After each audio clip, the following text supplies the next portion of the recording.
প্রিয় দশম শ্রেণীর যারা ছাত্রছাত্রী রয়েছে, তোমাদের ভূগোল থেকে একটি প্রশ্নের উত্তর দেব।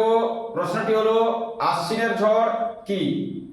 সাধারণত আশ্বিন মাসে শরৎকালে অক্টোবর নভেম্বর মাসে, ইংরেজির অক্টোবর নভেম্বর মাসে বঙ্গোপসাগরে যে গভীর নিম্নচাপ সৃষ্টি হয়, সেই নিম্নচাপের ফলে পশ্চিমবঙ্গ সহ তৎসংলগ্ন এলাকায় যে বৃষ্টিপাত ও ঝড় হয় তাকে সাধারণত আশ্বিনের ঝড় বলা হয়।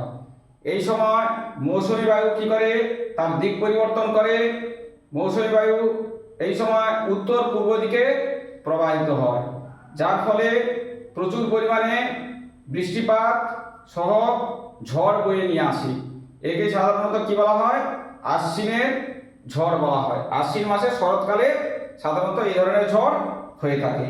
তো তোমরা নিশ্চয়ই বুঝতে পেরেছো।